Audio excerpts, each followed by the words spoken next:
শতকরা কত হার সুদে 10 বছরের সুদ সববৃদ্ধিমূলের 1/10 হবে?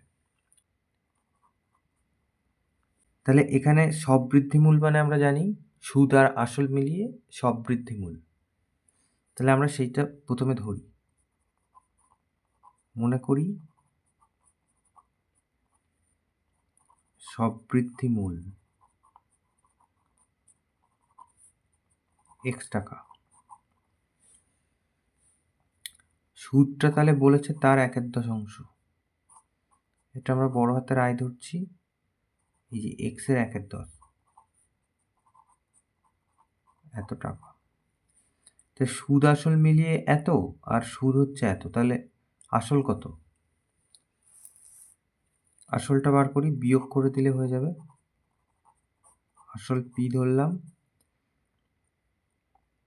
বিয়োগ করবো কার থেকে, না এই x এর থেকে, এই যে x/10।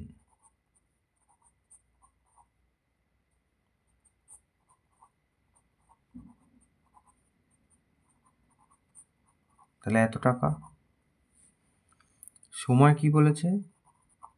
সময় বলেছে এটা t ধরলাম, এটা হচ্ছে 10 বছর।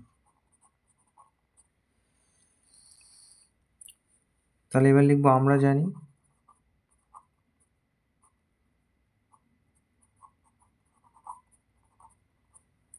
জানি এই যে I আমাদের বার করতে হবে কি, সুদের হার। তাহলে এইখানে আমরা লিখি সুদের হার r সমান সমান আমরা জানি না, সেই r সমান সমান বার করছি। r সমান সমান কি হয়, I গুণ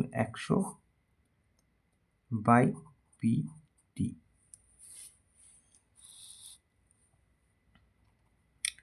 I এর মান এখানে দেওয়া আছে, এই যে x/10 100 ছিল, p এর মান হচ্ছে 9x/10 আর t মানে হচ্ছে 10।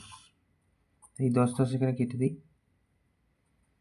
তাহলে x/10 ইন্টু 100 আর এখানে নিচে 9x রয়েছে, এটা উল্টে যাচ্ছে। তাহলে এই যে x কেটে যাচ্ছে, 10 কে 100, তাহলে 10 এর 9%। তার মানে কত, 1/1 এর 9%। তাহলে এটা উত্তর।